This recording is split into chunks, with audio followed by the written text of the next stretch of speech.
すべての市民の皆様へ。私たちは正式に戦争状態に入った。スクエアはエニックスの攻勢に応戦した。これから先は、世界はもはや同じではないだろう。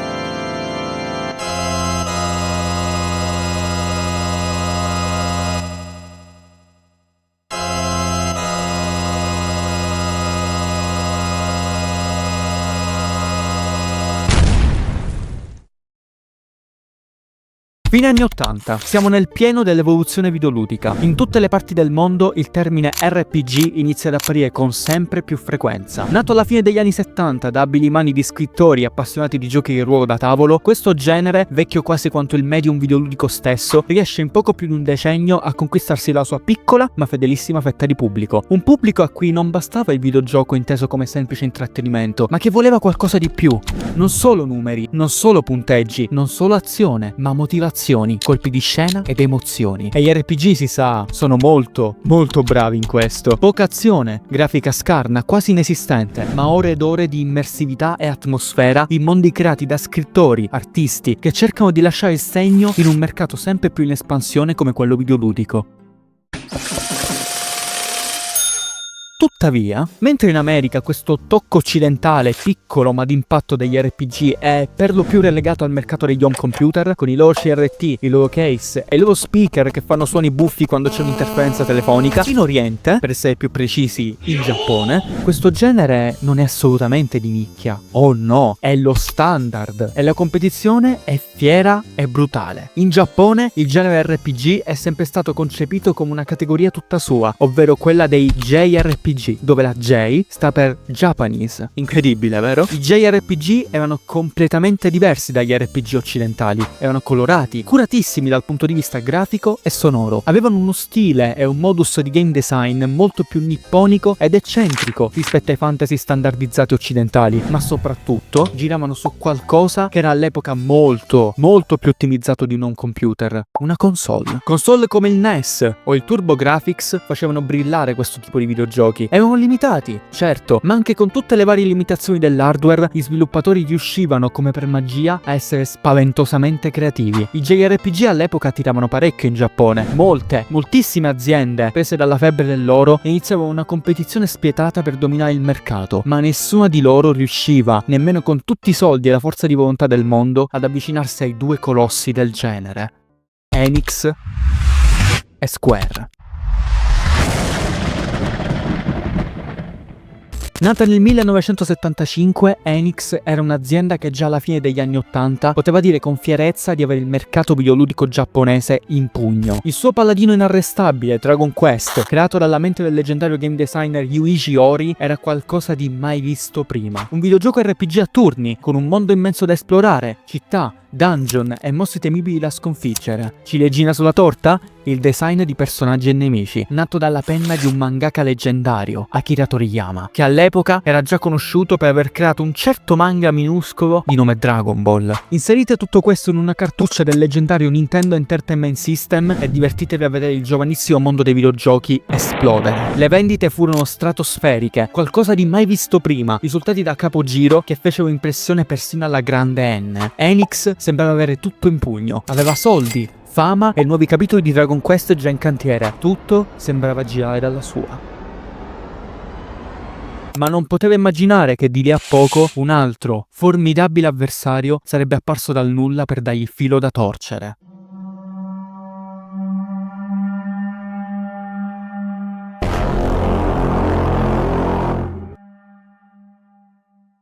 Nata nel settembre del 1986, la giovanissima azienda non diede nemmeno il tempo ad Enix di godersi la gloria. Bastò un solo anno, un budget risicato e un ragazzo giovane, ambizioso e disperato per creare quello che sarebbe poi diventato il primo capitolo di uno dei videogiochi più importanti della storia.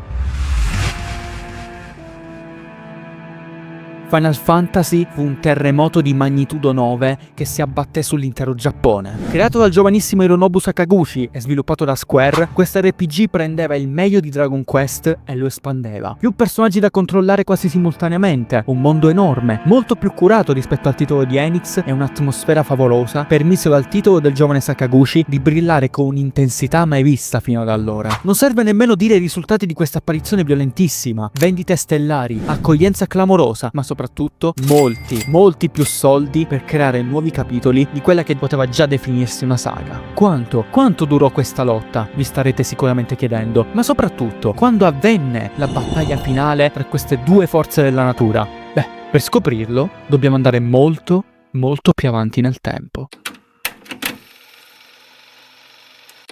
1992. Il mercato videoludico giapponese assiste scioccato a una guerra tra titani. Dragon Quest V, l'ultimo mastodontico capitolo della saga di Enix, è appena approdato sugli scaffali giapponesi per la nuova creatura di Nintendo, il Super Nintendo, o SNES, se preferite. Le conseguenze della sua uscita sono devastanti. 1,8 milioni di copie vendute in Giappone al day one. Un'accoglienza da parte di giocatori e critica che definire calorosa è poco, e un ulteriore innalzamento dell'asticella della qualità generale resero la nuova opera di Enix qualcosa di incredibile. Ma in tutto questo, cosa stava facendo Square?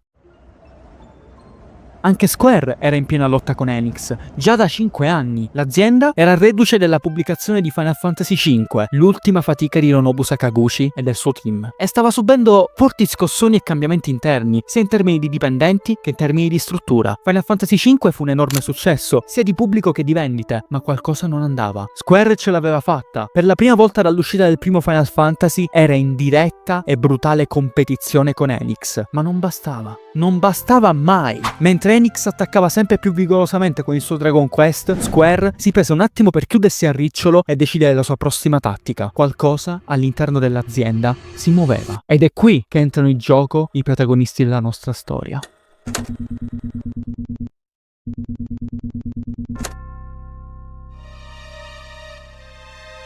Non si sa di preciso cosa si dissero i capi di Square e Sakaguchi, conosciamo solo il resoconto finale. Qualsiasi altro uomo sarebbe crollato a terra, con le gambe incapaci di sostenerlo, dopo aver sentito una notizia del genere. Ma non Sakaguchi. Lui ascoltò tutto, prese un bel respiro, accettò l'incarico e silenziosamente uscì dall'ufficio del suo direttore. Non era più un game designer. Hironobu Sakaguchi era appena diventato il vicepresidente esecutivo di Square. Ma secondo me non fu questa notizia a scioccarlo, no. A mio parere fu la seconda notizia, ben più urgente, a scuoterlo dall'interno. Io amo immaginarmi Sakaguchi che cammina a passi lenti per i corridoi di Square, apre la porta dello studio del suo team, comunica loro l'importante notizia della sua promozione e poi parte con la bomba. Dobbiamo creare un nuovo Final Fantasy. Non deve essere solo un nuovo Final Fantasy, dobbiamo creare qualcosa di mai visto prima, qualcosa che nessuno oserebbe mai creare. Non dobbiamo solo limitarci a creare il miglior Final Fantasy della storia. No, non dobbiamo nemmeno creare il miglior JRPG della storia.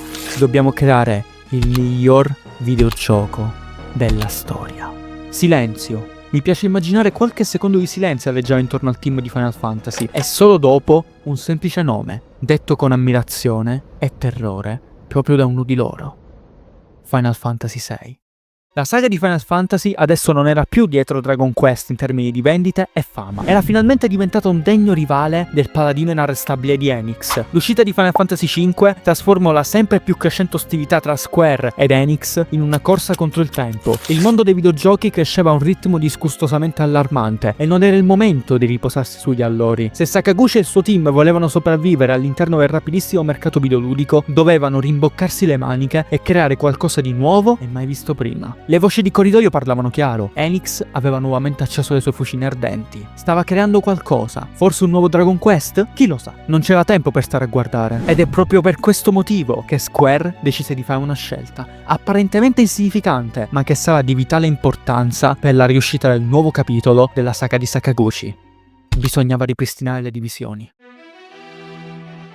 Ancora prima dello sviluppo del primo storico Final Fantasy, Square aveva 4 divisioni interne, composte da artisti, programmatori e musicisti. Questi piccoli ma capaci team avevano un solo obiettivo: sperimentare continuamente nella creazione di nuovi giochi. Progetti affascinanti, visioni grezze che riuscivano ad arricchire il bagaglio artistico dell'azienda. Tuttavia, dopo la nascita del primo Final Fantasy, il suo inaspettato successo e la messa in porto di Final Fantasy 2, Square decise di sciogliere queste divisioni. I loro servigi nell'ombra erano richiesti altrove. Questi piccoli team, così diversi tra di loro e con così tanto potenziale, vennero tutti riuniti sotto un unico grande team che aveva il compito di sviluppare il secondo capitolo della saga di Sakaguchi. All'uscita del gioco, nel 17 dicembre del 1988, l'enorme team di sviluppo si sciolse e i suoi artisti, programmatori e musicisti ritornavano a sperimentare nell'ombra, questa volta però con molta più esperienza alle spalle. Final Fantasy 2 viene ad oggi etichettato come uno dei capitoli peggiori della saga, è vero, ma se non fosse stato per la sua creazione, quelle piccole 4 divisioni nell'ombra non avrebbero mai avuto l'esperienza e la creatività per sviluppare e portare avanti 2 saghe importantissime per Square e che sarebbero state vitali per aiutare Sakaguchi e il suo team nella battaglia contro Enix,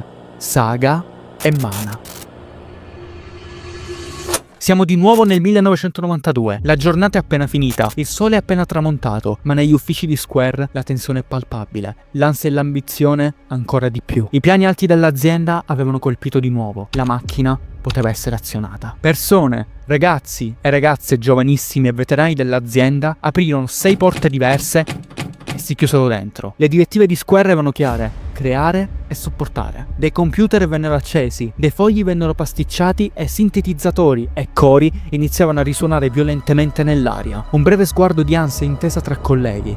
Avevano capito tutto. La macchina da guerra contro Enix era appena entrata in funzione. Le divisioni erano appena state ripristinate. Non erano più 4, ma 6. Non erano più ombre, ma creature di pura luce, creative, tangibili e pericolosissime.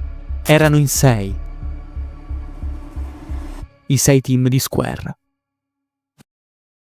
Square aveva una politica di sviluppo molto atipica per l'epoca. Mentre le altre aziende videoludiche erano molto rigide sulla scelta di ruoli e team per i loro titoli, l'azienda di Masashi Takeishi seguiva invece leggi tutte sue. Nessun programmatore o artista era bloccato ad un solo ruolo specifico. Square non si faceva problemi, infatti, a prendere un membro di un determinato team e a spostarlo da tutt'altra parte se il membro in questione dimostrava di avere delle abilità utili a quel determinato compito. Ma allo stesso modo anche i dipendenti potevano scegliere senza alcuna conseguenza di cambiare team, compito o addirittura ruolo se lo desideravano. Non esistevano paletti imposti o gerarchie da rispettare, si era in guerra aperta contro Enix e non ci si potevano permettere certe formalità. L'intera struttura della Square era fluida e libera. C'erano sempre le classiche norme aziendali da rispettare, certo, ma in quel periodo tutto andava bene se si poteva raggiungere un grande risultato nel minor tempo possibile. In mezzo a quel caotico flusso creativo, i 6 team di Square splendevano in tutta la loro grandezza, dal team 1, il più importante e complesso, fino al team 6, il meno importante ma comunque utile. Il team 1, quello capitanato da Hironobu Sakaguchi, aveva una reputazione leggendaria all'interno degli uffici di Square, preciso, puntuale, pieno zeppo di persone creative e responsabile della creazione e dello sviluppo di Final Fantasy. Il team 1 aveva tutto il diritto di essere definito il meglio del meglio di Square.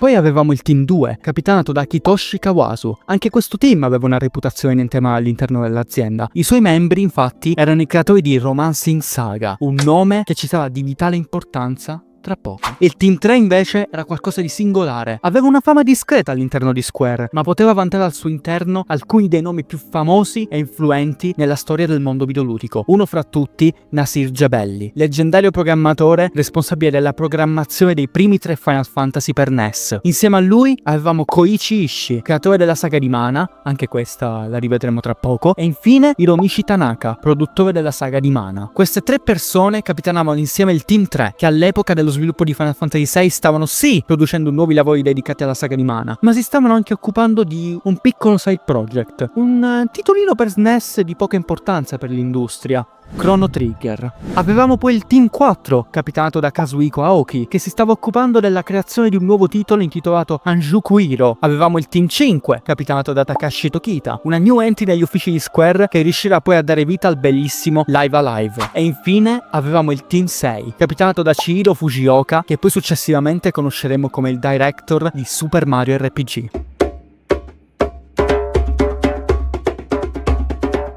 Questi team lavoravano seguendo la loro visione personale, ma si davano spesso e volentieri una mano donandosi a vicenda strumenti o personale per superare i momenti difficili. E forse fu proprio questo senso di comunità che permise al team 1 di Sakaguchi di concentrarsi sul difficilissimo compito a loro appena assegnato. Già dall'inizio però si iniziavano ad avere dei forti scossoni interni. Sakaguchi non aveva mai effettivamente avuto problemi nel gestire i suoi team. La sua puntualità, precisione e disponibilità nell'accogliere nuovi membri del team 1 gli valse la nomina a vicepresidente esecutivo di Square. Ma per la prima volta, proprio a causa di questo nuovo, importantissimo incarico, Sakaguchi iniziò ad arrancare. Gestire gli affari interni dell'azienda, coordinare lo sviluppo del nuovo Final Fantasy e allo stesso tempo coordinare anche lo sviluppo della saga di Mana e del neonato Chrono Trigger era veramente un compito durissimo da gestire. Sakaguchi aveva e ha tuttora una forza d'animo immensa, tuttavia i suoi nuovi compiti gli occupavano fin troppo tempo. Non riusciva umanamente a stare dietro a tutto, non riusciva a stare dietro alla sua creatura.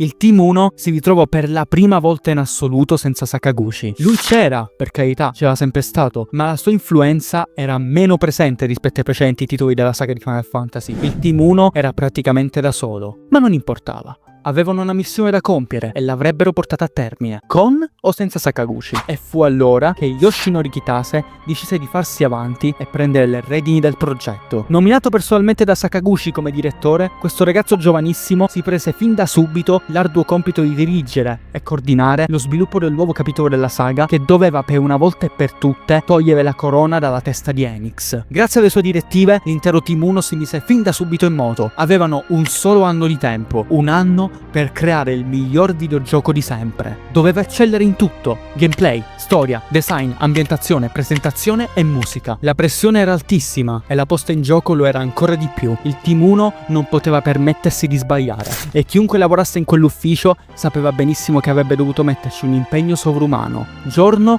e notte. Dovevano creare il miglior Final Fantasy di tutti i tempi. Tutto questo con il creatore di Final Fantasy assente. Con queste parole in mente, il giovane Yoshinori Kitase iniziò, insieme a un altro suo collega di nome Hiroyuki Ito, a rimboccarsi le maniche per creare questo fantomatico Final Fantasy VI.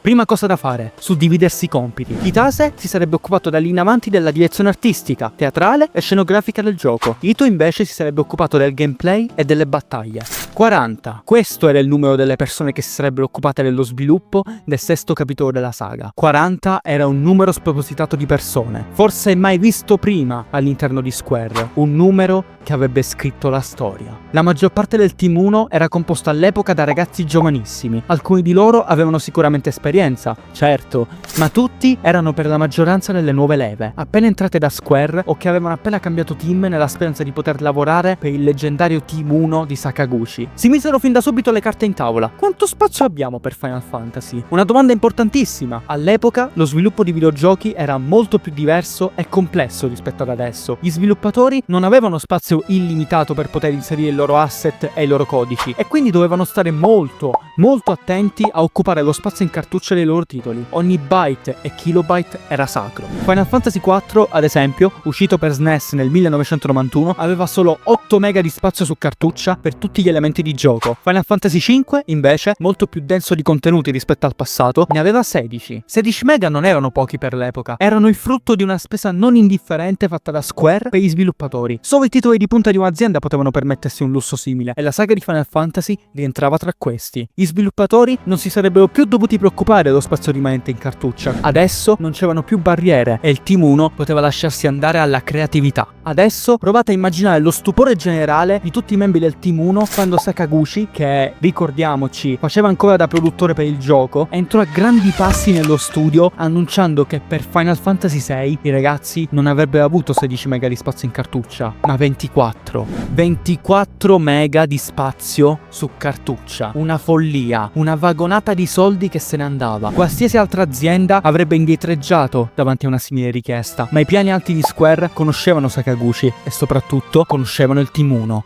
Sapevano a cosa andavano incontro. 24 mega di spazio su cartuccia, più che sufficienti per creare il miglior videogioco mai visto sulla faccia della terra. Arrivati a quel punto però bisognava porsi la domanda più difficile: di cosa avrebbe parlato Final Fantasy VI? Fin dalla sua nascita nell'87, Final Fantasy ha sempre avuto delle storie con una costante in comune: la leggenda dei 4 cristalli, l'eterna lotta tra il bene e il male e il trionfo degli eroi su quest'ultimo. I primi Final Fantasy non lasciavano molto spazio all'introspezione dei personaggi, erano degli eroi, senza macchia e senza paura, ognuno di loro con un cristallo in mano. Non c'erano motivazioni particolarmente profonde se non il voler sconfiggere il male. Già dal quarto capitolo della saga però questa cosa cambiò. Sakaguchi decise infatti di regalarci Cecile, il cavaliere oscuro tormentato, distrutto dalle sue azioni orribili nei confronti del popolo di Mysidia. Un attacco a sorpresa, un cristallo rubato, tanti morti. Questa volta il gioco non ruotava più intorno all'eroe senza macchia e senza paura, ma intorno a una figura ferita, oscura, tormentata, che solo andando avanti nella sua avventura riesce a perdonarsi per i suoi peccati e diventare un vero paladino. Questa cosa piacque molto ai ragazzi del Team 1. Loro potevano e dovevano creare personaggi di spessore. Il mondo videoludico stava cambiando in fretta e le persone volevano storie vere, di spessore, capaci di emozionare. Kitase e i ragazzi ci pensavano su, giorno e notte, ma per quanto ci provassero non riuscivano a trovare un appiglio, una trama efficace. C'erano sempre i cristalli del potere che portavano equilibrio e luce. Come si poteva creare una trama matura e complessa con questo elemento fantasy così potente come fulcro principale? E fu in quel momento che un lampo di genio colpì tutti i presenti nello studio. Tutti i ragazzi lì amavano Final Fantasy e il world building di Sakaguchi, ma la tematica dei cristalli era quello il problema. Se Final Fantasy voleva davvero diventare il miglior videogioco di sempre, bisognava cancellare tutto ciò che lo rendeva tale. Bisognava ribellarsi alle tradizioni, strappare tutto e ricominciare da capo. Per la prima volta nella storia della saga, la visione di Sakaguchi sarebbe dovuta sparire, per lasciare spazio a qualcosa di più reale, intenso, complesso, crudele. I 4 cristalli dovevano sparire.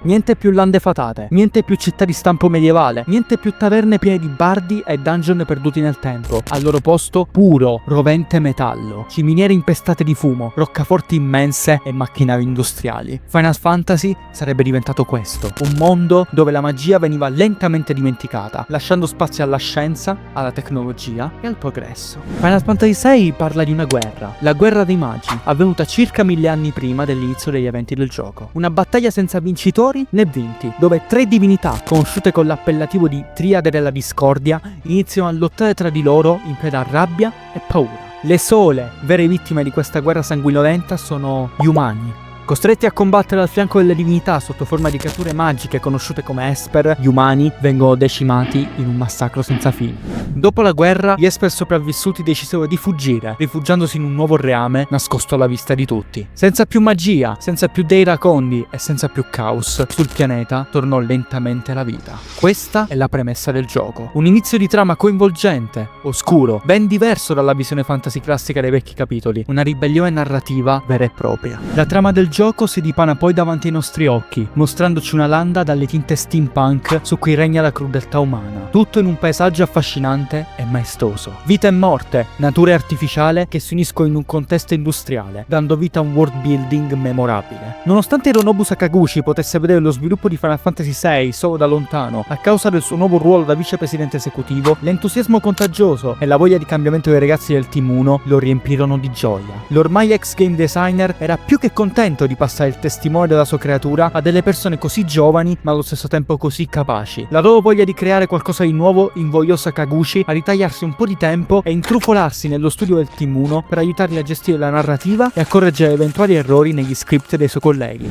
Final Fantasy aveva bisogno di cambiare e il suo stesso creatore era felicissimo di dare il via libera al cambiamento. Anziché concentrarsi sulla ormai obsoleta natura dei 4 cristalli, Kitase e i ragazzi del Team 1 iniziavano a fare delle riunioni, delle lunghissime sessioni di brainstorming in cerchio nel loro ufficio per creare i personaggi che avrebbero poi soffiato vita su Final Fantasy VI. I personaggi di questo nuovo capitolo non dovevano essere macchiette, dovevano essere profondi, complessi, dovevano avere delle sfaccettature uniche nel carattere, nel vestiario e persino nel gameplay. Non erano solo un pretesto per far viaggiare i giocatori attraverso il mondo di gioco, erano parte del viaggio. 14 personaggi unici, completamente diversi tra di loro, un numero altissimo, mai registrato finora per la saga di Final Fantasy, che con tutti i loro pregi e i loro difetti si uniscono nella lotta per un bene superiore, la libertà e la pace. Durante quelle sessioni di brainstorming, ogni membro del gruppo ebbe la possibilità di creare il proprio personaggio e di arricchirlo secondo il proprio gusto personale. A differenza del passato, la narrativa di Final Fantasy VI doveva essere creata da tutti i membri del Team 1. Nessuna opinione o idea doveva essere lasciata indietro e tutti avevano uguale libertà di parola e azione sul titolo. E fu così che, seduti in cerchio, ogni membro del gruppo iniziò a creare il suo personaggio, delineandone carattere, backstory e ambizioni. Le persone che crearono questi personaggi non sapevano che in futuro anche loro, proprio come le loro creazioni, avrebbero fatto la storia. Hironobu Sakaguchi, il leggendario game designer che aveva fatto partire tutto questo, creò Terra Branford e Locke Cole, una giovane mezza umana senza memoria del suo passato e un giovane cacciatore di tesori. Kaori Tanaka, una giovane graphic designer che poi noi conosceremo meglio come la creatrice di un paio di titoletti di nome Xenogears e Xenoblade, creò Edgar Roni e Sabine René Figaro, uno scapestrato Don Giovanni e un eremita esperto nelle arti marziali, entrambi legittimi eredi di un regno in piena guerra che porta il loro stesso cognome,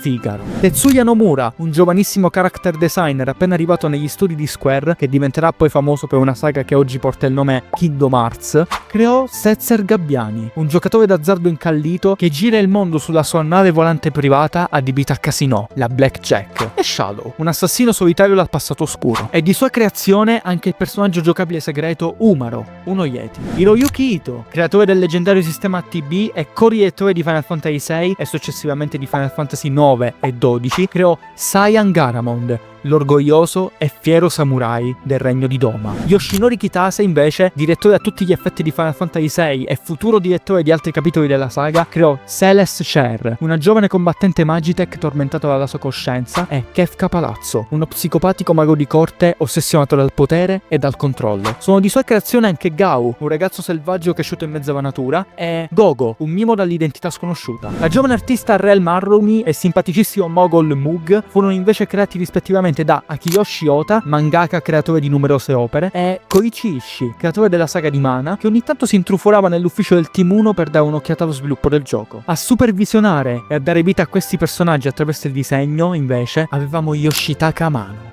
artista leggendario che darà poi un contributo enorme nell'industria videoludica, e Kazuko Shibuya, pixel artist onnipresente dal primo storico Final Fantasy. Mentre la folle macchina da guerra di Square avanzava incessantemente, nel Team 1 per un certo periodo ci furono brusi e perplessità varie. Buttare giù tutte le basi dei vecchi Final Fantasy per ricostruire da zero era un passo davvero importante per la saga. Il setting steampunk sembrava davvero figo e la premessa di tutti questi personaggi, unici e sfaccettati, che lottavano per un bene superiore, sembrava davvero interessante. C'era solo un piccolo, grande problema. I vecchi Final Fantasy, nonostante fossero molto scarni a livello narrativo, avevano una tematica in comune che saldava tutto quanto insieme: i fantomatici 4 cristalli. Ma i cristalli erano appena stati rimossi.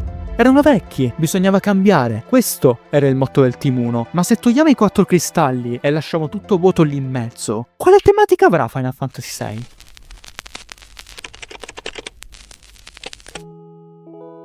Silenzio. Ci fu solo silenzio per alcuni giorni nell'ufficio del Team 1. Cosa potevano raccontare di Final Fantasy VI Kitase e i suoi ragazzi? Un setting così atipico e importante nel fantasy aveva bisogno di una storia altrettanto importante. Dopotutto lo avevano scelto loro. Le città non erano più composti da castelli, maghi e da ballerine ammiccanti, ma da ferro, ingranaggi, macchinari e fumo. Non si poteva essere così noncuranti e ingenui in un contesto del genere. Oltre alla premessa iniziale, alla guerra dei magi, serviva qualcosa in più. Kitase e i suoi ragazzi sapevano che era la loro chance di portare qualcosa di più adulto nell'industria videoludica. E il miglior videogioco di sempre doveva avere una storia profonda, con tematiche odierne, doveva essere un crescendo, un turbine di emozioni che si sarebbe riversato sul giocatore, facendolo immedesimare in quel mondo come mai prima d'ora. Non si poteva parlare di fantasy in Final Fantasy VI, si doveva parlare di qualcosa di crudele, triste, nostalgico e meraviglioso.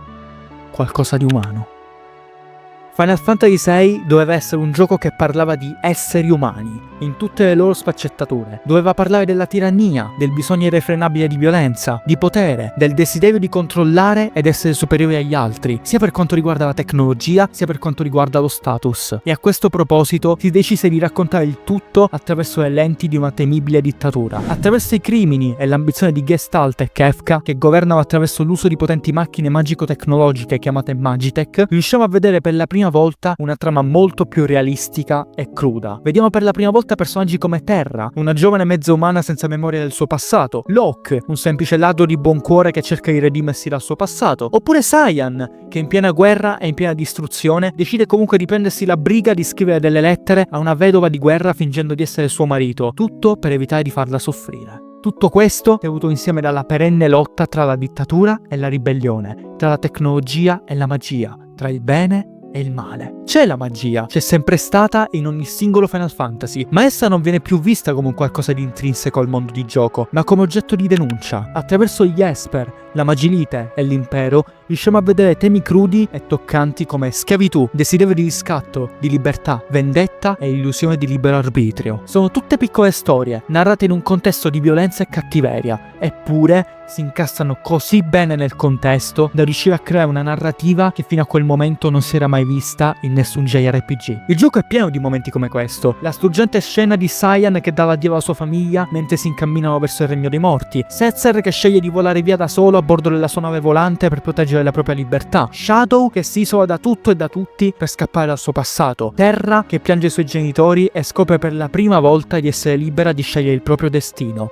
Ci sono però anche momenti divertenti e leggeri, gag, situazioni comiche che riescono a smorzare la tensione accumulata durante l'avventura e personaggi talmente esagerati e rompiscatole da diventare iconici, come ad esempio il mitico Ultros, che appare sempre nelle situazioni più sbagliate, o il leggendario Sid, meccanico che appare in ogni capitolo di Final Fantasy e che fa da nonno acquisito per Celes. Ogni piccola scena, anche quella più insignificante, nasconde una cura e una dedizione nata non solo dalla passione del Team 1 per Final Fantasy, ma per il loro amore per il videogioco in generale. E in mezzo a tutto questo, in mezzo a tutta questa creazione e distruzione, Yoshinori Kitase ci regala una delle scene più belle della storia del videogioco. Nel bel mezzo dello sviluppo del gioco, Sakaguchi, che di tanto in tanto faceva un salto in ufficio a controllare i ragazzi e a dare loro una mano per quanto possibile, iniziò a pressare Kitase per raggiungere una scena molto particolare in Final Fantasy VI. Sakaguchi voleva che Kitase aggiungesse una scena ambientata all'opera, con tanto di tenori, soprano, orchestra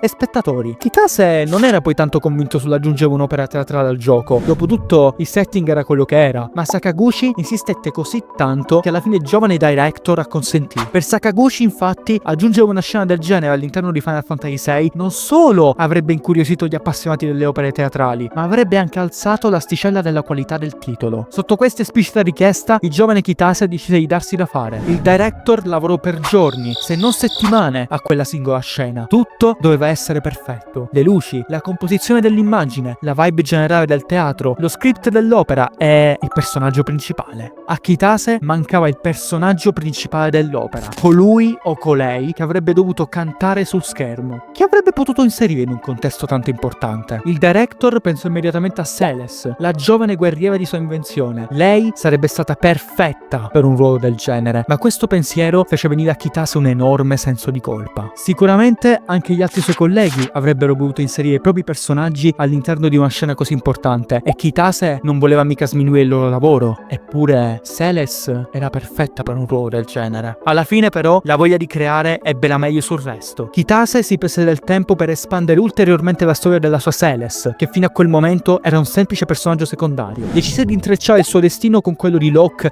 e Kefka e infine la mise per iscritto all'interno della scena dell'opera. Kitase aveva paura di mostrare il suo lavoro ai suoi colleghi e soprattutto a Sakaguchi. Aveva paura che una scelta così avventata potesse far del male allo sviluppo del gioco. Con sua grande sorpresa però, la reazione da parte del Team 1 e di Sakaguchi fu entusiasta. Con il pollice in su da entrambe le parti, Kitase si buttò a capofitto alla creazione di questa enorme sequenza animata. Mentre il giovane director lavorava però, Sakaguchi e Nobuo Uematsu, storico compositore della saga, iniziavano a fare delle intense sessioni di brainstorming per decidere il tema dell'opera. Le loro idee, alla fine, confluirono in un'unica direzione, ispirata dal film di Alfred Hitchcock L'uomo che sapeva troppo, del 1956. Mentre Sakaguchi scriveva e Uematsu componeva, Kitase restava sveglio insieme a loro, passando innumerevoli notti in bianco per realizzare una scena degna di un Final Fantasy. Coreografie, animazioni, tutto doveva essere studiato e controllato in ogni suo singolo dettaglio, frame per frame. La perfezione maniacale di Kitase lo portò persino a prendersi la briga di animare la bocca e le palpebre di Celes, facendogli utilizzare un intervallo di animazione tra un frame e l'altro di 0,1 secondi.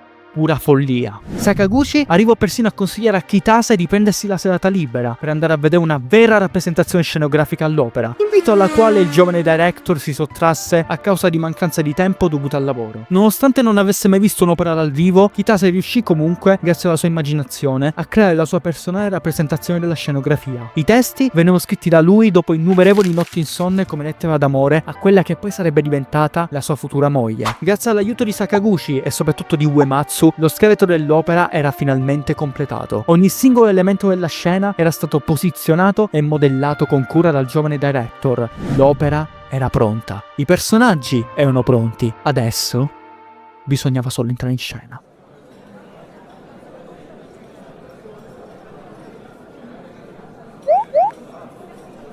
Scusa, ma è la prima volta che vieni all'opera? Sì, è la prima volta.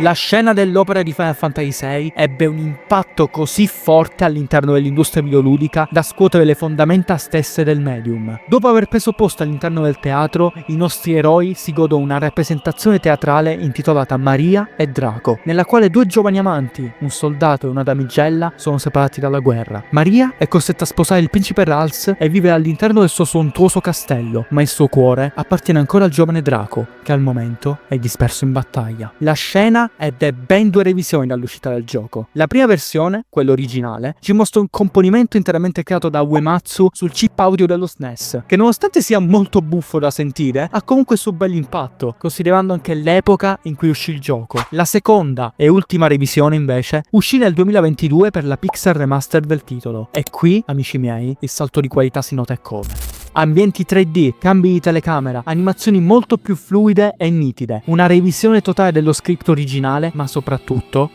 voci reali che cantano.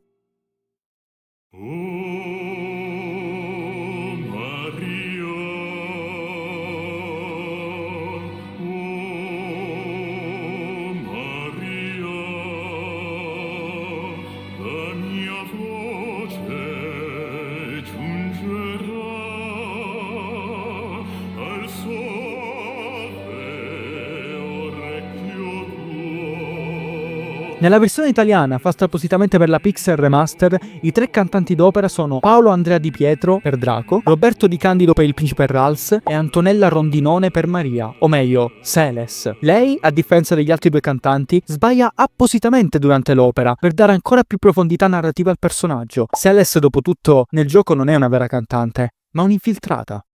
Dopo il primo intenso atto dell'opera, veniamo trasportati al secondo atto. Ed è qui, esattamente in questo momento, esattamente in questa sequenza, che Nobuo Uematsu ci regala uno dei componimenti musicali più importanti nella storia del videogioco. Mettetevi comodi e rimanete in silenzio, ragazzi, perché state per assistere al momento esatto in cui i videogiochi sono cambiati per sempre. E questo momento, amici miei, ha un nome: aria di mezzo carattere.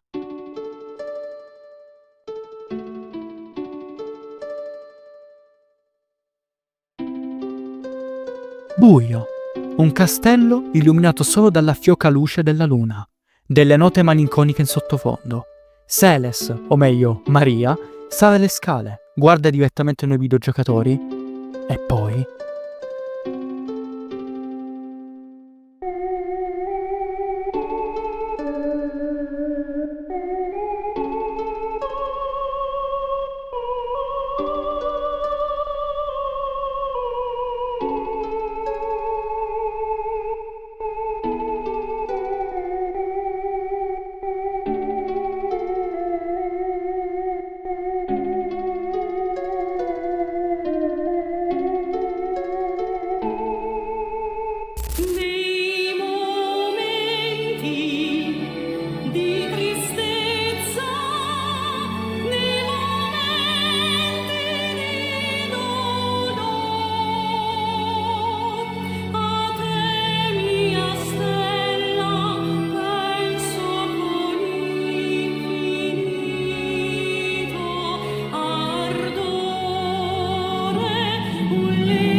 Ed è proprio grazie a Kitase, Sakaguchi e Uematsu che per la prima volta i videogiochi vennero definiti dalla stampa opere d'arte.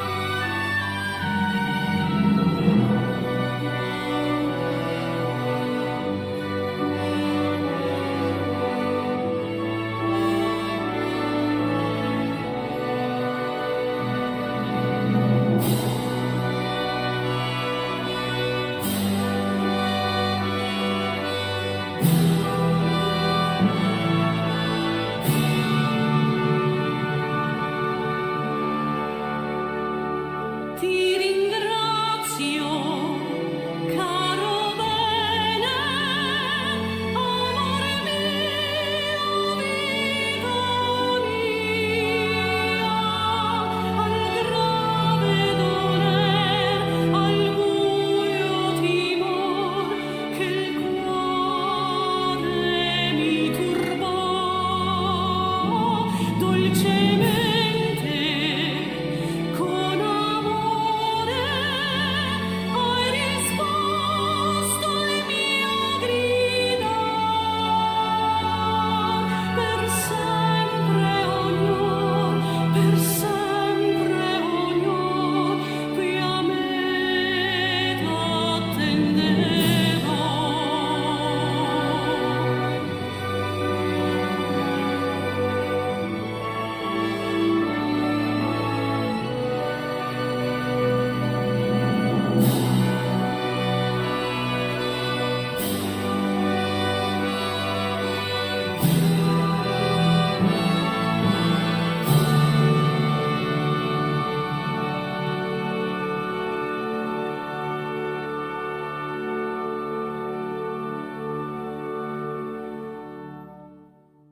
Mentre Kitase, Sakaguchi e Uematsu stavano ultimando la scena dell'opera, i programmatori del Team 1 si ritrovavano davanti a una scelta difficilissima. La narrativa di gioco era stata completamente buttata giù e ricostruita da zero per andare incontro al cambiamento, certo. Ma il gameplay invece?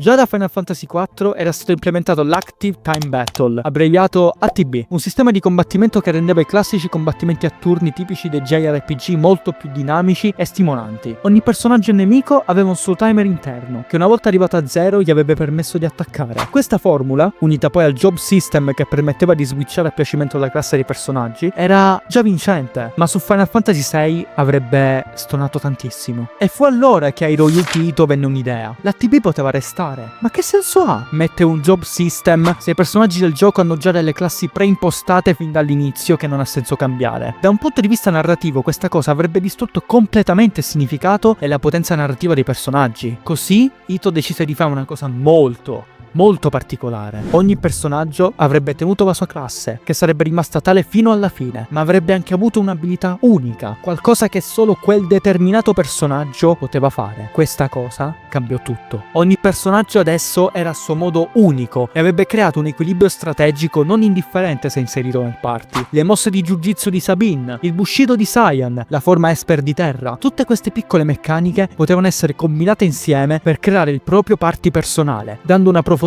strategica che finora non si era mai vista nella serie. Se a questo aggiungiamo le vocazioni degli Esper, entità mai viste prima nella saga che con la loro potenza e spettacolarità potevano ribaltare una battaglia, e l'utilizzo della magia sbloccata a tutti i membri del party, la possibilità di personalizzazione e strategia in Final Fantasy VI sembrava non avere mai fine. Le capacità dello SNES poi, console su cui sarebbe girato il gioco, vennero spremute fino all'ultima goccia. Il Team 1 si divertì a inserire delle bellissime sequenze animate utilizzando la Mod 7 della console, in modo da dare l'impressione di un mondo vivo e vibrante. Con degli alti e bassi, tutto sembrava andare per il meglio per il Team 1. La competizione tra colleghi era spietata, la loro voglia di creare inarrestabile. Un esempio lampante di questa competizione erano Kazuko Shibuya e Yoshitaka Amano. Come già detto prima, Shibuya e Amano occupavano il lato artistico di Final Fantasy VI. Shibuya era la pixel artist del titolo, e grazie alla sua voglia di innovazione e creatività, se oggi possiamo ammirare gli stupendi sprite a tutto schermo dei protagonisti, animati e pieni di vita, con tanto di oggetti, edifici e fondali annessi. Amano invece era il character designer principale del titolo. Quasi tutti i design dei protagonisti erano stati pensati da lui. Entrambi lavoravano da anni alla saga di Final Fantasy, ma per qualche strano motivo Final Fantasy VI innescò una competizione silenziosa e spietata tra i due. Final Fantasy VI, a differenza dei precedenti capitoli, non aveva un metodo convenzionale per la creazione di sprite e illustrazioni. Solitamente, almeno nei vecchi titoli, l'illustratore disegnava il personaggio e poi il pixel artist creava la pixel art basandosi sulla illustrazione originale. Nel caso di Final Fantasy VI invece avevamo un testa a testa continuo tra Shibuya e Amano. Chi riusciva a creare con successo la prima raffigurazione del personaggio poteva passarla ai programmatori che l'avrebbero poi implementata nel gioco. Non c'era tempo per fermarsi e chiedere opinioni e pareri all'altro artista. Shibuya disegnava direttamente le pixel art, basandosi sulle idee buttate su carta dai suoi colleghi e dalle descrizioni di Amano. Amano contemporaneamente disegnava le sue illustrazioni dei vari personaggi. Spesso e volentieri le pixel art di Shibuya venivano portate a termine molto prima delle illustrazioni di Amano e qualche volta poteva capitare di incappare in differenze stilistiche o di design. Un caso leggendario in Final Fantasy VI è lo sprite di Terra, che nel gioco viene raffigurata con i capelli verdi per distinguerla da Celes, mentre negli artwork di Amano lei ha sempre i suoi capelli originali biondi. Nonostante questa competizione però, entrambi gli artisti furono di vitale importanza per la crescita del titolo. Gli sprite di Shibuya, grandi, espressivi e che facevano pieno uso delle capacità dello SNES, fecero risparmiare un sacco di tempo ai programmatori. Non bisognava, come nel caso dei precedenti capitoli, creare due sprite diversi per l'overworld e per le battaglie. La pixel art di Shibuya era fatta talmente bene che i programmatori del Team 1 potevano tranquillamente prendere lo sprite così com'era e inserirlo all'interno di qualsiasi contesto in game, che fosse una scena nell'overworld, al chiuso o addirittura una scena comica nel bel mezzo di una battaglia. La grandezza degli sprite di Shibuya permetteva ai protagonisti del gioco di splendere in qualsiasi contesto. Amano invece, con il suo tratto distinto e sognante, fu di vitale importanza per imprimere all'interno del Team 1 l'idea del mondo di Final Fantasy. L'unione perfetta tra steampunk e magia, e tra barocco, industriale e fantasy, resero ogni opera di Amano un punto di riferimento e di ispirazione per ogni membro del Team 1. I lavori di Amano permisero ai ragazzi di espandere ed evolvere ulteriormente la storia e il design dei loro personaggi. Terra, ad esempio, creata da Sakaguchi, doveva inizialmente essere un maschio, ma mano a mano che Amano andava avanti nella realizzazione degli artwork, Sakaguchi, rapito anche dal talento dell'artista e dal bisogno di creare qualcosa di nuovo, decise di cambiare radicalmente il design del personaggio, passando prima a una donna con i capelli corti ed infine nella Terra che tutti noi oggi conosciamo. E piccolo fun fact, questo cambio repentino di design conquistò Amano, visto che a quanto pare Terra è tuttora il suo personaggio preferito, nonché quello che lui ama maggiormente disegnare. Un altro sconto stilistico tra Shibuya e Amano furono i blindati Magitech. Entrambi avevano il loro design, con la loro iterazione unica, ma che in un modo o nell'altro si sposava bene. Alla fine della fiera, tutti nel Team 1 apprezzavano quei due design,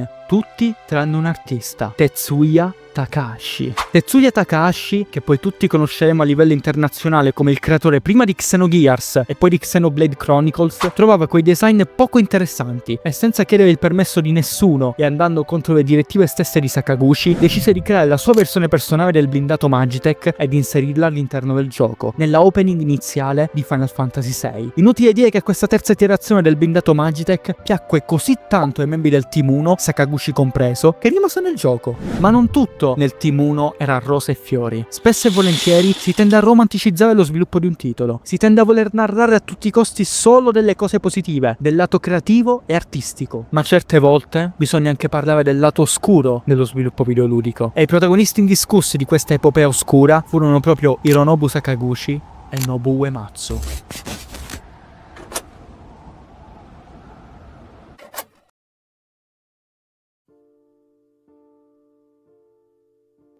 Finora ci siamo limitati a raccontare storie di competitività, di passione, di fantasia e flussi di creatività inarrestabili, ma se dovessimo descrivere lo stato mentale di molti sviluppatori all'interno del Team 1, la parola perfetta sarebbe solo una: burnout. Come per ogni videogioco, anche gli sviluppatori del Team 1 facevano spesso e volentieri le ore piccole per portare a termine la loro visione. Avevano solo un anno di tempo per creare Final Fantasy VI. Dovevano costantemente essere iperproduttivi, mai stanchi, sempre pronti a creare e dare una mano in caso di bisogno. Chiedere delle ferie non era ammissibile e il tempo libero a casa per molti di loro sembrava solo un lontano ricordo. E la massima rappresentazione di tutto questo durante lo sviluppo di Final Fantasy VI era il compositore stesso del gioco, Nobuo Uematsu. Il leggendario musicista era in costante stato di burnout per il troppo lavoro da svolgere all'interno del Team 1. Uematsu non doveva solo comporre la musica dei vari giochi di Final Fantasy, doveva anche occuparsi della creazione dei sound effect e della creazione delle musiche promozionali pre e post uscita dei giochi. Questa enorme mole di lavoro, spesso e volentieri, lo portava a vivere praticamente negli uffici di Square e a fargli trascorrere innumerevoli notti in bianco, accentuando ulteriormente il suo burnout. Uematsu era stanco e già dopo l'uscita di Final Fantasy V voleva solo prendere le sue cose, licenziarsi da Square e smettere per sempre di produrre musica per l'industria videoludica. Non esagero se dico che la sua salute mentale in quel momento critico era praticamente inesistente. Fortunatamente Kitase e Sakaguchi riuscivano a fargli cambiare idea. Uematsu era troppo importante per il Team 1, era la seconda persona più importante del team oltre Sakaguchi, e lasciare Square proprio all'alba dello sviluppo di Final Fantasy VI sarebbe stata, a detta di Sakaguchi, un enorme sbaglio che avrebbe portato il compositore a pentirsi in futuro. Le belle parole di Sakaguchi e la grinta di Kitase diedero a Uematsu il coraggio che gli serviva per raccogliere le sue ultime forze. Doveva solo creare un'ultima colonna sonora, poi avrebbe smesso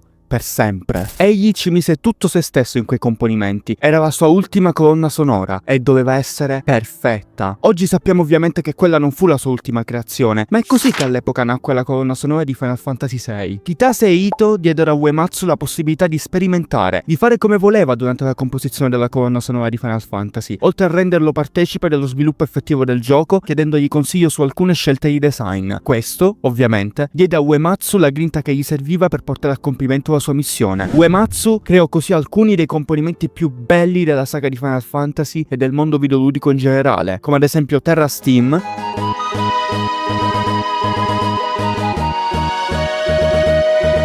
Aria di mezzo carattere,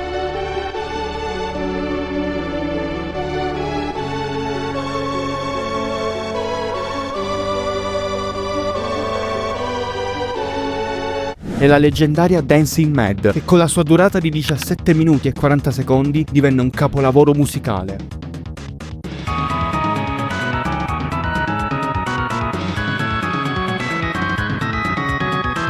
Ma se per Uematsu questo momento negativo si trasformò in qualcosa di positivo, lo stesso non si può dire per Sakaguchi. Sakaguchi, durante lo sviluppo di Final Fantasy VI, era sposato. Sua moglie era abituata a vedere il marito tardare o non presentarsi proprio a casa. Era il suo lavoro. Essere il creatore di una delle saghe videoludiche più famose della storia comportava dei sacrifici non indifferenti. Tuttavia, in un lasso di tempo non definito tra Final Fantasy V e Final Fantasy VI, la moglie di Sakaguchi rimase incinta. Ora più che mai era giunto il momento per il game designer di fermarsi, tornare per una volta a casa e godersi la sua famiglia. Tuttavia, la sua improvvisa promozione a vicepresidente esecutivo di Square, gli innumerevoli impegni aggiuntivi dell'occuparsi di tutti i team, inclusi il proprio, e una pressione mai sentita prima durante la sua carriera, non fecero che allontanare ancora di più Sakaguchi dalla sua famiglia. E fu così che in una delle innumerevoli giornate burrascose al lavoro, Sakaguchi ricevette una chiamata da sua moglie. Aveva appena partorito e lui, a causa del lavoro, si perse la nascita della sua prima figlia, Aya. Questa fu una delle cose che fecero più male a Sakaguchi e avvenne proprio nel momento critico dello sviluppo del gioco. All'epoca dello sviluppo di Final Fantasy VI non esisteva il debugging automatico. Se c'era un bug all'interno del codice di gioco, l'unico modo che si aveva per stanarlo era giocare il gioco ripetutamente, adottando diverse strategie, sorbendosi gli stessi identici dialoghi tutte le volte e sperare che il bug apparisse. Dopodiché bisognava capire la causa del bug, fare numerosi trial and error e solo allora il bug poteva definirsi finalmente risolto. La cosa peggiore non erano solo i programmatori a fare il debugging dei titoli, ma anche persone che non avevano nulla a che fare con la programmazione. Spesso e volentieri, se un grafico, un artista o un musicista finiva in anticipo il suo compito, non tornava a casa, veniva piazzato lì con pochissime indicazioni a giocare e giocare la stessa porzione del titolo nella speranza di trovare qualcosa da riportare ai programmatori. Cosa significa? Monotonia, mancanza di stimoli. Il debugging era conosciuto da tutti quanti all'interno del Team 1 come l'incubo definitivo e bisognava farlo ogni volta che una nuova funzionalità veniva aggiunta al gioco. Questa cosa distruggeva a livello mentale la maggior parte del Team 1. Era qualcosa di improponibile. Fortunatamente oggi esistono svariati software di debugging che rendono questo tedioso procedimento automatico e soprattutto istantaneo. Ma provate ad immaginare di dover passare una notte in bianco e non poter tornare a casa solo perché, per qualche strano motivo, un nemico presente in uno dei tanti incontri casuali del gioco non vuole decidersi ad apparire nonostante il codice gli abbia ordinato di farlo. Un inferno. Tuttavia, tra burnout, crisi varie e sessioni di debugging interminabili, il Team 1 era finalmente riuscito nel suo intento. Final Fantasy VI era quasi pronto. Bisognava solo programmare la battaglia finale contro Kefka nel continente fluttuante, sconfiggerlo e finalmente il gioco sarebbe stato terminato. Erano molto in anticipo sulla tabella di marcia. Potevano adagiarsi sugli allori e rilassarsi dopo una corsa così estenuante. Ce l'avevano fatta. Un finale felice, il bene che trionfa sul male, semplice ma d'effetto, esattamente come tutti gli altri Final Fantasy.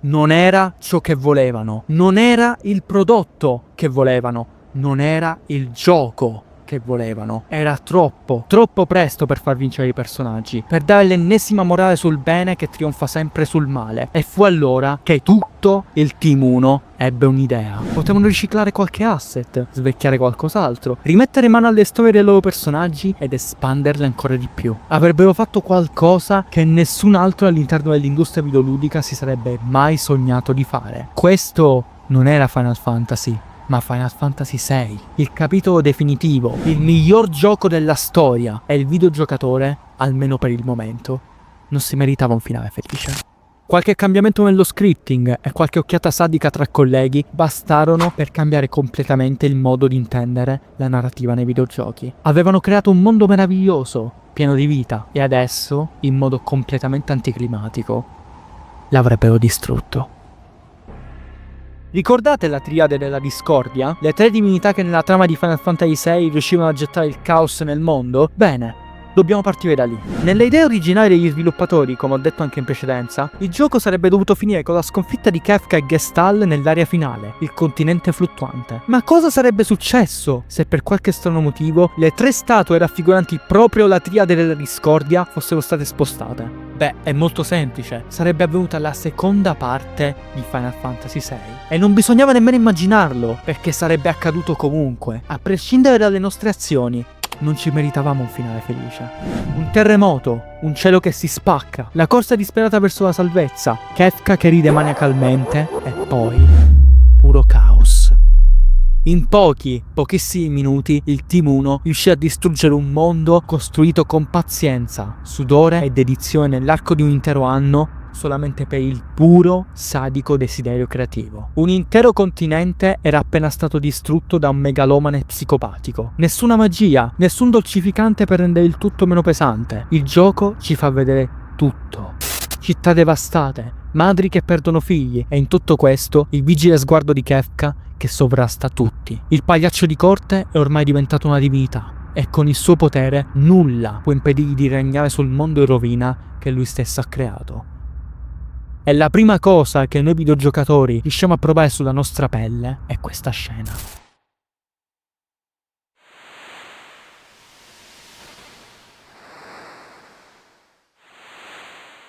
Questa scena, nella sua interezza, rappresenta esattamente il distacco da Final Fantasy che il Team 1 desiderava. Celes che viene tratta in salvo da Sid, l'unica figura a essere rimasta sempre al suo fianco durante la sua vita. Sid ci narra di distruzione, di morte, ci racconta di come tutti i sopravvissuti alla follia di Kefka abbiano deciso per disperazione di gettarsi dalla scogliera a nord dell'isola. Nonostante tutto questo, nonostante la nostra cocente sconfitta, il mondo distrutto, i nostri compagni dispersi, forse almeno Celes potrà avere un finale dolce amaro, potrà vivere insieme all'uomo che considera come un nonno, potrà forse perdonarsi per la sua debolezza e ad andare avanti in quella piccola isola? La risposta del Team 1 a questa domanda è ovviamente no.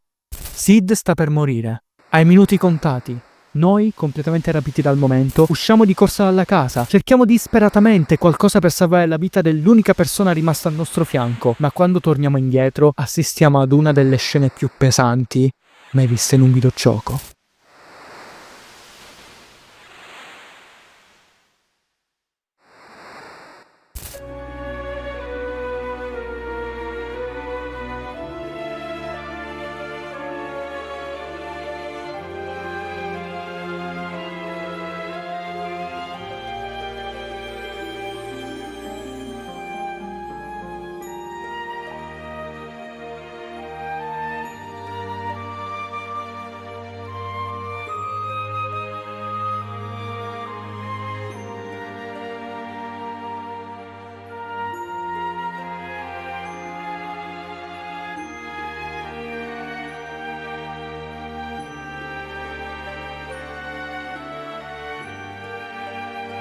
Questa scena sancisce definitivamente la fine del vecchio Final Fantasy e la nascita di un nuovo modo di raccontare il videogioco.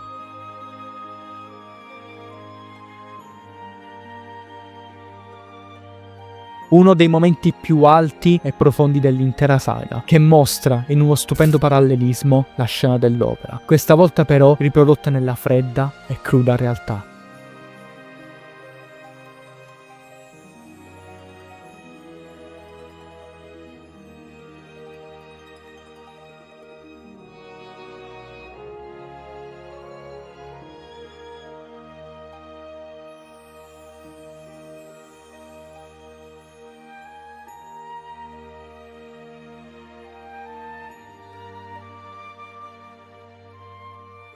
Ma se pensate che l'obiettivo del Team 1 all'epoca fosse quello di distruggere completamente qualsiasi parvenza di bontà e morale all'interno di Final Fantasy, beh, vi sbagliate di grosso. Subito dopo questa scena, infatti, scopriamo che Celes è ancora viva. La ragazza viene svegliata dolcemente da un gabbiano che ha legata intorno al proprio collo la bandana di Locke, l'amore perduto della ragazza. Mamma mia ragazzi, che bella questa scena! In quel momento, in quei pochi secondi di pura incredulità e lacrime, il gioco si resetta davanti ai nostri occhi. Locke è vivo. Quindi anche tutti gli altri personaggi sono probabilmente vivi. Il mondo, per come lo conosciamo noi, però è stato completamente distrutto. Non sappiamo dove trovare i nostri compagni, non conosciamo i pericoli in agguato, sappiamo solo una cosa: siamo ancora vivi, abbiamo finalmente un obiettivo e dobbiamo raggiungerlo. Persino con il mondo in rovina, persino senza una direzione ben precisa, dobbiamo lottare e andare avanti per noi e per chi amiamo. In una scena così breve, il Team 1 riesce a darci una morale così immensa ed emotiva da farci sobbalzare il cuore. Quando giocai per la prima volta Final Fantasy VI, ragazzi, vedere questa scena innescò nel mio cuore un sentimento, una voglia di libertà e riscatto che nessun altro titolo fino a quel momento era riuscito a darmi. La scena della scogliera è, a mio parere, e a quanto pare anche quello di molte altre persone, uno dei momenti più alti della storia videoludica. Persino in mezzo al dolore, persino in mezzo alla distruzione, l'unica cosa che dobbiamo fare è rialzarci, prendere la nostra zattera e andarcene da quell'isola maledetta e solitaria, in cerca del nostro obiettivo.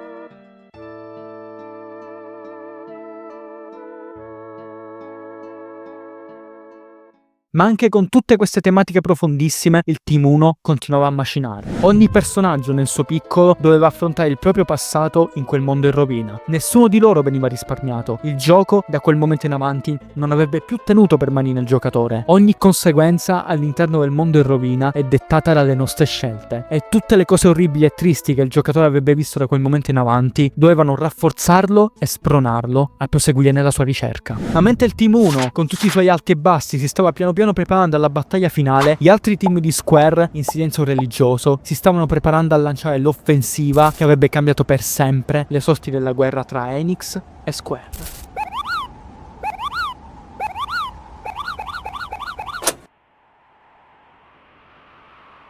Dall'altra parte della trincea, Enix non se la stava passando proprio bene. Il suo paladino inarrestabile, Dragon Quest, cominciò a sentirsi minacciato da Square e dal suo nuovo progetto, un certo Final Fantasy VI. Enix aveva da anni perfezionato la sua strategia per accaparrarsi i fan prima dell'uscita effettiva dei giochi. Piccoli snippet, brevissimi, frequentissimi, che mostravano stralci del nuovo capitolo della saga, Dragon Quest VI. Cose piccole, studiate e dal forte impatto. Qualche nuovo screen, stralci di lore, qualche disegno fatto da Akira Toriyama. Era facile.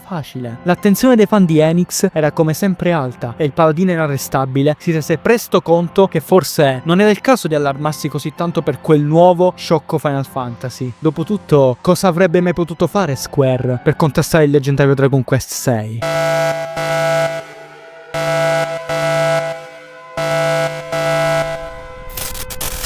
Una bomba atomica di dimensioni epocali, mai vista prima nel panorama JRPG, brillò con un'intensità tale da sbalzare gli Enix. Era così potente e così aggressiva che era impossibile non guardarla. Era impossibile distogliere lo sguardo e era impossibile non amarla. Nome in codice della bomba: Romancing Saga 2. Il Team 2 aveva appena sganciato la sua offensiva. Tutti gli occhi adesso erano puntati su Square. Enix tentò di alzarsi, tentò di rispondere all'offesa appena subita con altri piccoli snippet del suo nuovo Dragon Quest VI, ma non ebbe nemmeno il tempo di controbattere che un secondo ordigno gli esplose in faccia. Questo era un regalo del Team 3 invece, e il suo nome era Secret of Mana. 1 milione di copie vendute in un solo anno fiscale. Tutti in Giappone stavano guardando estasiati la bellezza e la potenza di Square. Enix non riusciva a controbattere, non riusciva a trovare un aggancio con cui poter riprendere i suoi fan. Square vide la difficoltà del suo competitor e in pieno silenzio sorrise e mise l'ultimo grande chiodo nella bara di Enix. A soli 4 mesi dal lancio, Square assaltò il Giappone con una delle campagne marketing più aggressive e costose dell'epoca, tutta dedicata a Final Fantasy VI. Articoli di giornale, riviste, interviste agli sviluppatori, cameo divertenti di Sakaguchi e gli altri membri del Team 1 che cantavano e ballavano, una pubblicità in live action che mostrava Terra a bordo del suo Magitech che veniva teletrasportata nel Giappone odierno, un'improvvisa intervista agli sviluppatori pubblicata su Weekly Shonen Jump, una tempesta di dimensioni colossali che Enix, con la sua pessima pubblicità fatta di snippet e screenshot, poteva solo sognarsi. Finalmente il mondo sapeva cosa c'era all'interno delle fucine roventi del Team 1 e tutti lo desideravano. Il miglior videogioco della storia, così lo descrivevano nelle pubblicità. Doveva essere veramente stupendo. Square aveva vinto la battaglia, adesso doveva solo vincere la guerra.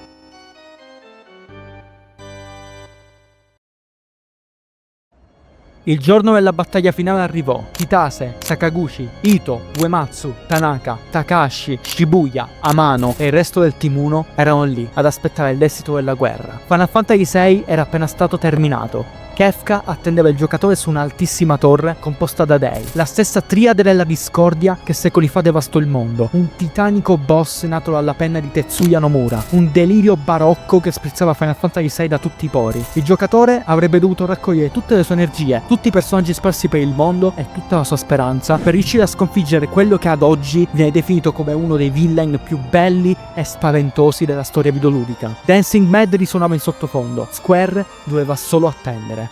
Era il 2 aprile del 1994 quando Final Fantasy VI approdò per la prima volta nei negozi giapponesi. Ed era il 2 aprile del 1994 quando l'industria videoludica cambiò per sempre.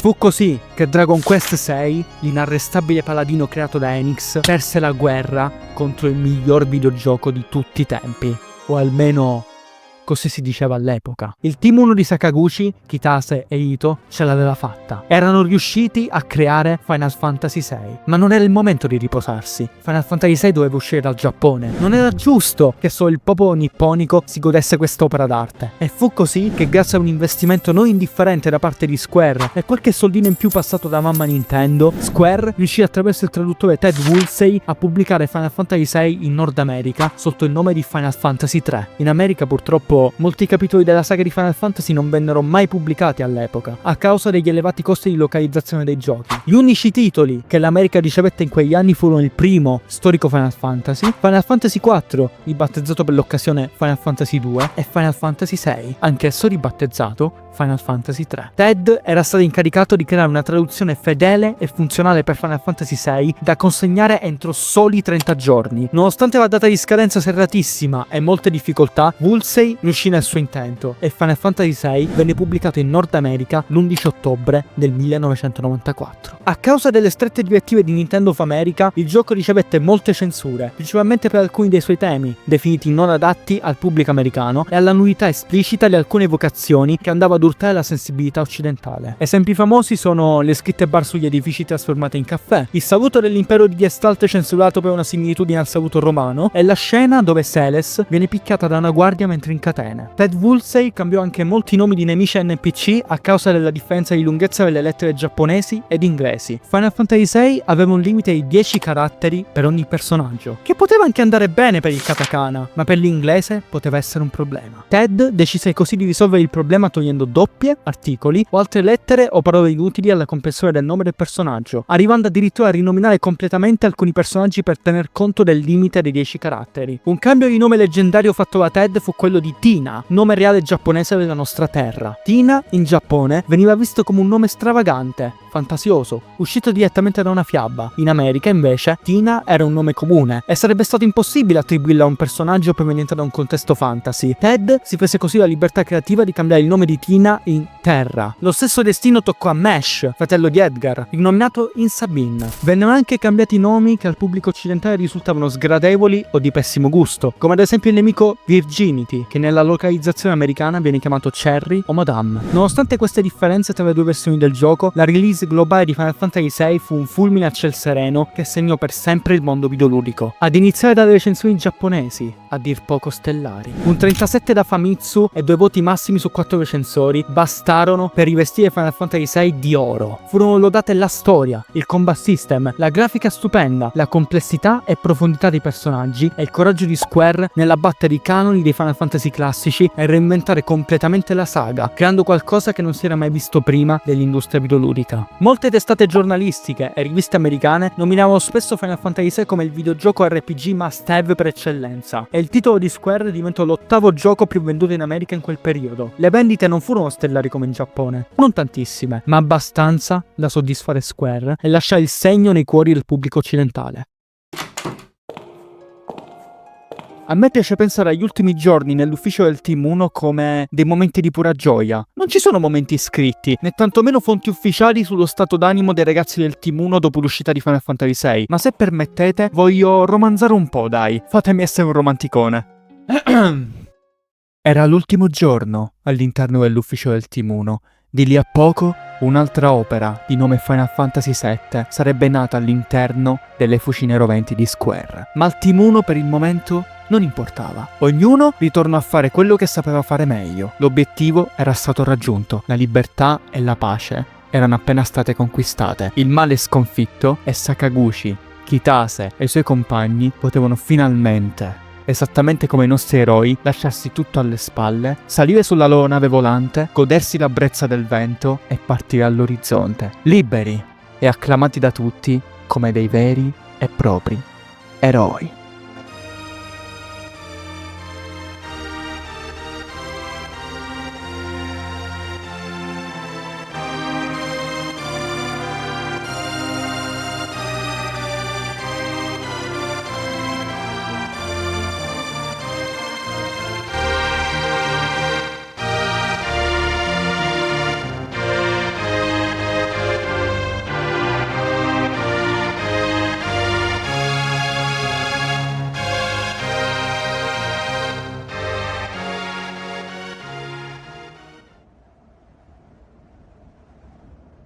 Tralasciando queste ultime parole, Final Fantasy VI è un gioco speciale. Non è il miglior gioco del mondo, ma all'epoca lo sembrava. Per un attimo, in quel fatidico 2 aprile del 1994, il mondo sembrava come essersi fermato. Tutti erano rimasti a bocca aperta nel vedere un titolo di quel calibro, un'unione perfetta di tutte le arti che si incastravano perfettamente tra di loro, creando qualcosa di nuovo e speciale. Un gioco creato da 40 persone, completamente diverse tra di loro, che sono riuscite a far nascere un mondo così incantevole, così oscuro, così affascinante, così unico. Vedere le loro piccole sbavature sulla pixel art, i box di dialogo a volte profondi, a volte sciocchi, e la loro sensibilità artistica riunirsi insieme sotto un'unica grande bandiera mi ha fatto capire già dalla mia prima run quanto i videogiochi potessero spingersi oltre in termini di profondità narrativa e artistica. Un gioco come Final Fantasy VI è unico nel suo genere, è una creatura ambiziosa, racchiusa in 24 mega di cartuccia che riesce ad aprirti l'anima come poche cose al mondo. Amo Final Fantasy VI e amo vedere l'amore messo all'interno di un'opera come questa. L'avventura di Terra, pur non essendo famosa come quella di Cloud e compagnia bella, ha saputo cambiare le persone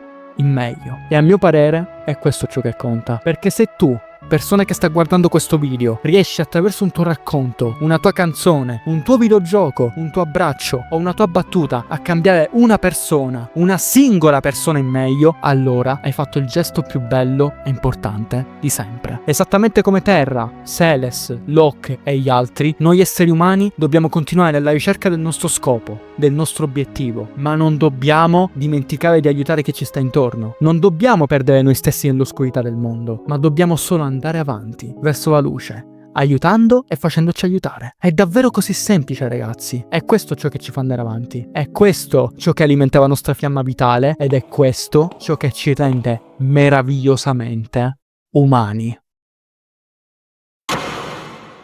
Beh, che dire ragazzi, questo spettacolo lunghissimo è stato davvero strano, non trovate?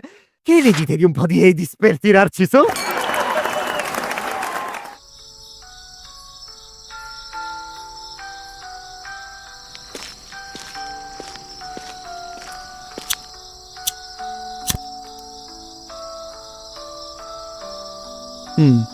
Umanità. Che bella parola.